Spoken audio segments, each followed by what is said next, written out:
हम 7वीं 8वीं 10वीं में पढ़ते थे या उससे पहले जब 7वीं 8वीं के आसपास बोलते बेटा बड़ा हो गया क्या बनेगा, तो ये नहीं बोलते थे पायलट बनूंगा, ये बनूंगा, नेटवर्कर बनूंगा, हम बोलते टाटा बिरला बनेंगे। हम सोचते थे ये भी कोई रैंक होता है किसी का, है ना। जैसे आज के जमाने में अडानी अंबानी है, तो अब थोड़ा सा हम जागरूक हो गए, लेकिन उस टाइम इतने जागरूक नहीं होते थे। तो आदमी बोलते थे बेटा क्या बनेगा, बोला टाटा बिरला बनेंगे। तो सारे टाटा बिरला बनने के चक्कर में, तो कोडलिया क्रूज के चक्कर में तो कोई था ही नहीं। अब दूसरा ये ड्रीम क्यों नहीं है हमारा, क्योंकि यहाँ पे 90% लोग ऐसे हैं जिनके लिए मैं गारंटी से दे सकता हूँ AWPL में आने से पहले ये नहीं जानते थे कि कोडलिया क्रूज क्या होता है। ये सही हूं या गलत? हम ये नहीं कहते कि स्लीपियस वेलनेस में सपने पूरे होते हैं, मैं ये कहूं कि स्लीपियस वेलनेस में वो सपने भी पूरे होते हैं जो कभी हमारे होते ही नहीं, वो आपके पूरे हो रहे हैं, आप उस सपने को पूरा कर रहे हैं। ये सपने हमने कहां सोचे थे? हम लोग बोलते हैं कि ओडी बिंड्रू मर्सिडीज जैगुआर हमारा सपना हुआ करता था, कहां सपना था? आप सच बताओ, 90% की अभी भी मैं गारंटी दे रहा हूं AWPL में काम करने से पहले जानते थे मर्सिडीज क्या होती है? हम सोचते थे कि किसी घड़ी बड़ी का नाम होता होगा।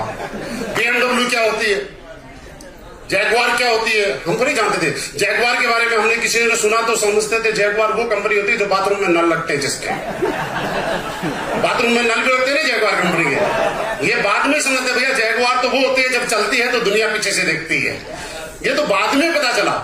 तो स्लीपियस वेलनेस में आने के बाद हमारे सपने पूरे होना ही नहीं, नए सपने बने और वो आज हमारे पूरे हुए। और आप सब लोगों ने इस ऐतिहासिक ट्रिप को अचीव किया है। मैं बधाई देते हुए कहता हूं कि आदमी जब कुछ नहीं होता है तो उसके ऊपर कोई लोड नहीं होता है, कुछ नहीं होता, वो मस्ती में खेल रहा होता है।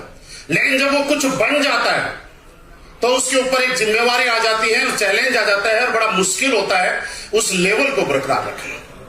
एक बार अगर आप नहीं भी अचीव होते, बाहर जो आपकी टीम के लोग हैं, चाहे वो आपकी आईडी उनकी आपसे ऊपर हो, चाहे नीचे हो, चाहे कहीं भी हो, उनको कोई नहीं कहेगा कि आप जीते या नहीं जीते।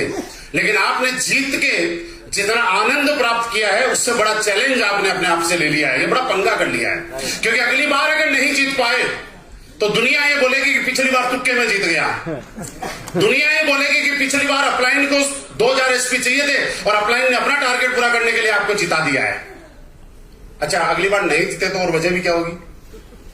अगली बार अगर अपलाइन का अटकेगा तो आपके साथ ज्यादा जोर लगाएगा, और नहीं अटका तो इसका मतलब आप अपनी वजह से नहीं जीते। अब आपके पास चैलेंज आ गया है और मुश्किल होता तो शायद इस बार आप कोडलिया नहीं जीत पाते। आसान है इसलिए जब आप, ज्यादातर लोग यहां गोल्ड नभाऊ हैं, गोल्ड से नीचा कोई भी नहीं है। मुश्किल अगर होता तो आप लोग आज से पहले कभी नहीं जीत पाते। आसान था इसलिए जीत गए। लेकिन याद रखना है, हम जब एक बार जीत सकते हैं तो हम जीतने के लिए पैदा हुए, बार बार जीत सकते हैं। और आज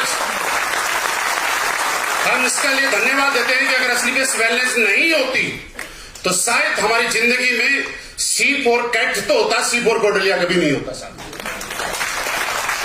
सही है कि नहीं है? आज अगर स्लीपियस वेलनेस इतना शानदार ट्रिप देने की हिम्मत रखती है तो हम लोगों को भी ये चैलेंज लेके जाना पड़ेगा कि हम लोग भी इसको जीतने की हिम्मत रखते हैं, रखने के लिए तैयार हैं। और हम बोलते हैं मेहनत करनी पड़ेगी ना, क्या अब टारगेट बिना मेहनत के जीत के आए हो? बिना मेहनत तो नहीं जीते। जब पहले दिन आए तो आपको 1900 SP करना पड़ा था और 1900 SP मैचिंग करना अकेले थे, ना प्लान देना, ना फॉलो पाता था, ना प्रोडक्ट आना था, ना कुछ और आता था, कुछ भी नहीं आता था, ना दिखाने के लिए चेक था। जब आप अपने फोल्डर के अंदर दिखाते थे ये हमारे अपलाइन, ये हमारे अपलाइन, ये हमारे अपलाइन, ये हमारे अपलाइन, तो दुनिया में लोग सारे बोलते थे मिले हो कभी इनसे या फोटो दिखा रहे हो? इस दुनिया में है जीते जागते कभी हाथ लगा के टच किया है? लेकिन अब आप बोल सकते हो कि हम कोडलिया क्रूज में मिले थे, हम लोगों ने इनके साथ सेल्फी ली थी, हम लोग अलग अलग 10 का दम में मिले हैं, किसी और ट्रेनिंग में मिले हैं। लेकिन अब पहले से ज्यादा आपके पास चेक हो गया, प्रूफ हो गया, अचीवमेंट हो गया, प्लान देना आ गया और आपके पास 20, 30, 50, 100 लोगों की एक्टिव टीम होगी जिसके साथ हम लोग अगर चाहें तो आने वाले टाइम का कोई भी टारगेट हम मिस नहीं कर सकते। अगर इसको आप करना चाहते हैं तो ये सोचिएगा, आप जिंदगी में तब जीतते हैं जब ये सोचते हैं कि आज का दिन इस काम को करने के लिए मेरे अंतिम है। आप याद करो, देखो महीने की 30 तारीख आपका 3 वीक में जितना बिजनेस आता है उससे ज्यादा बिजनेस या डबल बिजनेस आप लास्ट वाले वीक में डालते हैं। बोलिए सही है? हमने तो ऐसा सुना है कि महीने के लास्ट वीक में लोगों की जेब में पैसे खत्म हो जाते हैं। हम लोगों ने तो बिजनेस में यही सुना है कि लास्ट वाले वीक में बिजनेस कम इसलिए आता है। और याद करो जितने पुराने लीडर रहे थे कि जब हमारी कंपनी में बोनस का चेक लास्ट वीक में नहीं आता था, मंथली क्लोजिंग नहीं हुआ करती थी, वीकली के हिसाब से, पुराने टाइम के हिसाब से हम चला करते थे, तब लास्ट के वीक की क्लोजिंग हमेशा कमाया करती थी। और बहाना ये होता था कि लास्ट के वीक में लोगों की जेब में पैसे खत्म हो जाते हैं, 1 तारीख को सैलरी मिलेगी, उसके बाद बिजनेस वापस बढ़ेगा। बोलो ऐसा होता था कि नहीं होता? तो जब ऐसा होता था तो आज बोनस की क्लोजिंग आने के बाद हमारा बिजनेस लास्ट वाले वीक में क्यों बढ़ा? मीन्स पहले हमारे दिमाग के अंदर गोल नहीं था, एक बहाना सेट हो गया था कि ये महीने का लास्ट वीक है इसलिए हम जोड़ नहीं लगाते थे। अब जैसे ही बोनस क्लोजिंग आ गई तो हमारा बहाना साइड में हो गया और हमारा जो गोल था वो सेट हो गया कि महीने में अगर इस बार तुमने लेवल नहीं किया तो इस लेवल का चेक लेने के लिए 1 महीने और वेट करना पड़ेगा, और वो हम करना नहीं चाहते थे। इसलिए हर वीक लास्ट जो क्लोजिंग होती है वो दमदारी से करते हैं।